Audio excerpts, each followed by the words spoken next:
দেখুন গৌতম দা কি বলছে, আপনারাও শুনে নিন।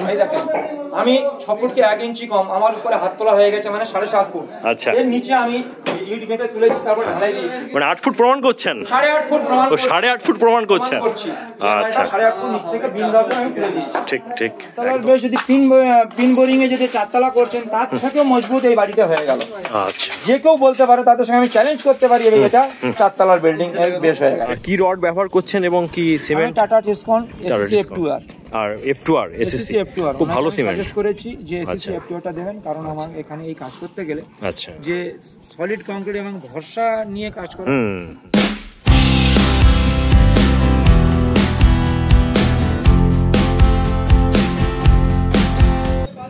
বন্ধুরা, আকাশে রীতিমতো মেঘ ধরেছে, হয়তো একটু পরেই বৃষ্টি নামবে।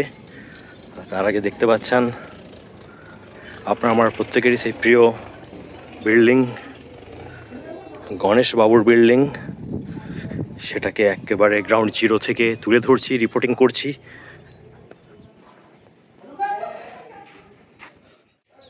বন্ধুরা, আজকে 1 মে দিবস, শ্রমজীবী মানুষের দিবস এটা। আর আমরা ওই ক্যাটাগরিতে পড়ি, ঘাম ঝরিয়ে আসতে হয়েছে ঘাটাল থেকে অনেকটাই পথ। আর দেখতে পাচ্ছেন সেই আমাদের এই মুহূর্তে আবেগের জায়গা হয়ে দাঁড়িয়েছে এই গণেশবাবুর এই বিল্ডিংটি। তবে অত্যন্ত আনন্দের যেটা, সেটা এখানে এসে যেটা ভালো লাগলো, দেখতে পাচ্ছেন একদম খাড়া হয়ে দাঁড়িয়ে গেছে। 1 সপ্তাহ আগে এসেছিলাম, আর তার মধ্যেই বন্ধুরা আপনারা এত ভালোবাসা দিয়েছেন, 1 মিলিয়ন প্লাস ক্রস করে গেছি ফেসবুকে, এরই ভিডিও আমার। আর সেই টানেতে আবার আসা, আর সেই দাদা একদম আমার পাশেই দাঁড়িয়ে রয়েছে, গৌতম দা। নমস্কার। গৌতম দা, আমি তো ভেবে পাচ্ছি না, ওনার আমি ভিডিওটা যখন দেখছিলাম, ওনার কথাগুলো আমি শুনছিলাম, এত ভালো কথা বলেন। তো ওনারও কিন্তু বিরাট একটা সুযোগ রয়েছে আমাদের দিকে আসার, উনিও কিন্তু সোশ্যাল মিডিয়া কামাতে পারেন। তো যাই হোক, এই মুহূর্তে কিন্তু উনিও ভীষণভাবে ভাইরাল। আমি ভাবতে পারছি না যে হাজার হাজার মানুষ বাংলার বাইরে যারা বাঙালি রয়েছেন, ওনাদের একটাই কোয়ারি যে কেমন কি খরচা হলো এই বাড়িটা, মানে হেলে যাওয়া বাড়িটাকে তুলতে। তো সেই দাদাকে একবারে পেয়ে গেছি, একেবারে সামনে পেয়ে গেছি দাদাকে। তো দাদা যদি দুটো কথা বলেন, মানে এত কোয়ারি এসেছে যে ভাবা যায় না, মানে একটু বলে দিন না। খরচা টোটাল ম্যাটেরিয়ালস মালিক দিচ্ছেন। আচ্ছা, গণেশবাবু দিচ্ছেন। আমার টোটাল ওয়ার্ক তুলে দেওয়া, কাটবো, তুলবো, গেঁথে দেবো, সোজা করে দেবো এবং আগের অবস্থাতে এনে দেবো। আগের অবস্থাতে মানে আগে যে ওনার উঠান ছিল, দেখছেন আমরা দাঁড়িয়ে আছি, আমাদের মাথার উপরে একটা বালির টিলা বা বালির স্তূপ দেখা যাচ্ছে, ওইটা আপনার আগে ছিল উঠান। উঠানের থেকে আমি 2 ফুট উঁচুতে তুলে দেবো, এই প্রতিশ্রুতিতে কাজে নেমেছি। অনেকেই ভেবেছিলেন যে এখানে এরা নমস্কার করে চলে যাবেন, কিন্তু আমি নমস্কার করার মধ্যে নয়, আমি সবাইকে জানিয়ে দিতে চাই যে আমাদের ওয়েস্ট বেঙ্গলের মধ্যে এরকমও কারিগর আছে যারা এরকম বিল্ডিংটাকেও ফিরিয়ে এনে দিতে পারে মানুষের কাছে। মানে একটা বিরাট ম্যামাথ ওয়ার্ক বন্ধুরা, মানে শুধু সায়েন্স বললে ভুল হবে, বিজ্ঞানের সঙ্গে জড়িয়ে আছে প্রযুক্তি, টেকনোলজি এবং ইঞ্জিনিয়ারিং। তো সেটা সম্ভবপর হয়েছে। দাদা, আমি যতটা জানি যে উনি হরিয়ানা থেকে ট্রেনিং নিয়ে এসেছেন, তাই 100 বার। তো ওখান থেকে ট্রেনিং নিয়ে এসেছেন এবং উনি অনেক বাড়ি তুলেছেন, কিন্তু এই বাড়িটাকে তোলা এত সহজ ছিল না, একেবারে ডিসপ্লেসড। সেখান থেকে আপনার সেই জায়গাতে দেখতে পাচ্ছেন একবারে মাথা তুলে দাঁড়িয়ে আছে। আর আমাদের সৌভাগ্য যে এই বাড়িটার মানে পতন থেকে উত্থান, তার সাক্ষী হয়ে রয়েছে ভাষাপোল ফেসবুক পেজ এবং এক্সপ্লোরার অনবদ্য ইউটিউব চ্যানেল। খুব ভালো লাগছে। দেখতে পাচ্ছেন আকাশের পরিস্থিতি, কিন্তু সেই আবেগে, সেই ভালোবাসাতে চলে এসেছি আর কি। আর আপনাদের সামনে একদম যে বাস্তব যে পরিস্থিতি, সেটাকে তুলে ধরছি। তো বন্ধুরা, একটু দয়া করে কাইন্ডলি আপনারা একটু কমেন্টে আসবেন, আমাদেরকে একটু ভালোবাসা দিয়ে যাবেন, এইটুকুনি তো চাই বন্ধুরা। তো একটু ফলো, সাবস্ক্রাইব করে দেবেন চ্যানেলটা। দেখতে থাকুন পুরো ভিডিওটা। এই দেখতে পাচ্ছেন ঢালের কাজটা চলছে, আমি দেখিয়ে দিচ্ছি, দাদাও আমার সঙ্গে রয়েছে। মেঘের গর্জনও শুনতে পাচ্ছেন, দেখতে পাচ্ছেন কতটা উঠে গেছে। এটাই ছিল আগে ঢালাই, 2.5 ফুট ঢালাই দিয়ে দিচ্ছিলাম। আচ্ছা, এরপরে 20, 15, 10 গেঁথে তুলে দিয়েছি। এটা যেখান থেকে আমি তোলা শুরু করেছিলাম এই বিমের নিচ থেকে, সেখানেও ইট দিয়ে তুলেছিলাম। এটা আজকে 8.5 ফুটে দাঁড়িয়ে গেছে। 8.5 ফুটে দাঁড়িয়ে, মানে 8.5 ফুট দাঁড়িয়ে, 8.5 ফুট মানে আপলিফট হয়েছে। ভাবা যায় না এই মুহূর্তে। এই জালিটা দেখছেন, এই জালিটা এখানে দেবো, দিয়ে 10 ইঞ্চি মোটা করে সেখান থেকে ঢালাই দেবো, দিয়ে সেখান থেকে কলমটা উঠবে। আচ্ছা, এই দেখুন ভেতরের পরিস্থিতিও, ভেতরের কাজও চলছে। দাদার সঙ্গে আমিও যাচ্ছি, ওনাকে ফলো করছি। এই দেখেন নিচ থেকে কলম দিয়ে দিয়েছি, এই কলমটা এবার বোঝা যাচ্ছে। হ্যাঁ একদম বেশ, সেই ঢালা 2.5 ফুট ঢালাইয়ের উপরে 3x3 এর বেশ এখানে কলম দিয়েছি। এই রিং দেওয়া আছে, এই দেখুন কিভাবে ল্যাপিং গুলো দেওয়া চলছে। আচ্ছা, সোজা হবে, রিং বাঁধা হবে। আসলে এখানে রিং বাঁধা হবে, দেখতে পাচ্ছেন হাইড্রোলিক্স গুলো রয়েছে, একটার পর একটা হাইড্রোলিক জ্যাক। রিং বাঁধা হয়ে গেছে, রিং বাঁধা হয়ে গেছে, বাদে বাদে রিং দিয়েছি, রিং এক্সট্রা আছে, বিল্ডিং উঠে যাবে। আবার টোটাল এখানে যে 12টি কলম আছে, 12টি কলমে টোটালি এইভাবে আমি দেবো।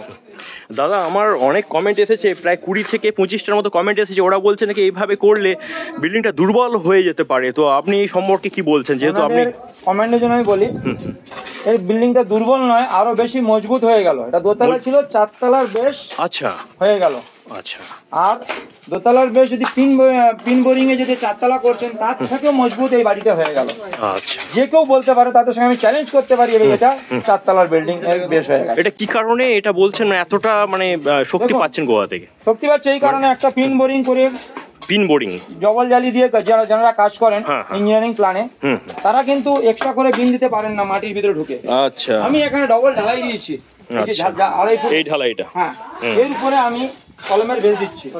তাদের পিন টু পিন কোনো মাঝখানে ওয়াল থাকে না, আমার পিন টু পিন মাঝখানে ওয়াল হচ্ছে বিশাল। কলমের সঙ্গে আমার ইটের আপ ডাউন করা আছে, যেখানে আমি এই যে ডিস্টেন্সটা আছে আপ ডাউন করা আছে, সেখানে টোটালি বেস ইটের সঙ্গে যুক্ত হয়ে যাচ্ছে। ঢালাইটা এখানে হবে, যেই ঢালাইটা আমি করে দেখাচ্ছি। আচ্ছা, এতে আপনি বলুন, আর যারা কমেন্ট করেছেন আপনাকে, তাদেরকে আমি প্রমাণ করতে চাই, পিন বোরিং এর থেকে ডবল মজবুতের এটা 4 তলা বিল্ডিং এর কনস্ট্রাকশন করে দিলাম। এটা কিন্তু উনি গ্যারান্টি দিচ্ছেন, এটা যাই তাই কথা নয়।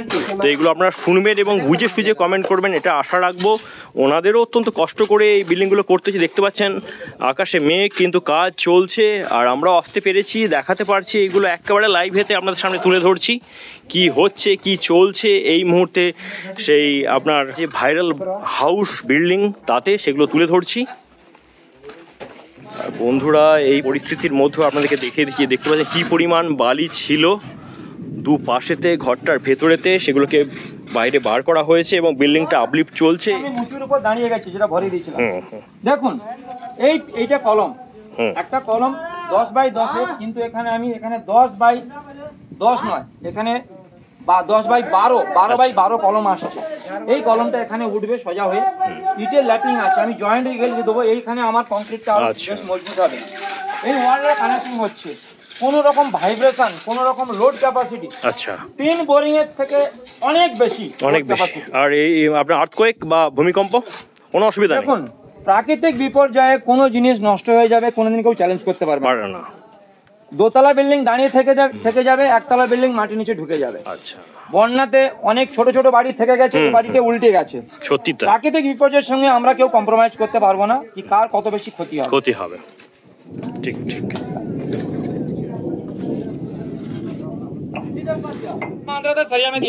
বন্ধুরা এক সপ্তাহ আপনাদেরকে দেখিয়েছিলাম, এই দেখতে পাচ্ছেন যে সিঁড়ির ধাপটা, এটা নিচে গ্রাউন্ডের সঙ্গে মিশেছিল, এখন দেখতে পাচ্ছেন অনেকটা উপরে উঠে গেছে।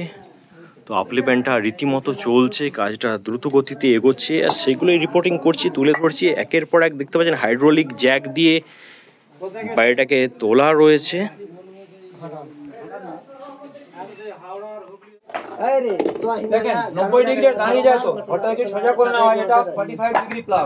দেখুন মাটি কোন লেভেলে ছিল, ওয়াটার লেভেলটা এই নিচে ঢুকেছিল।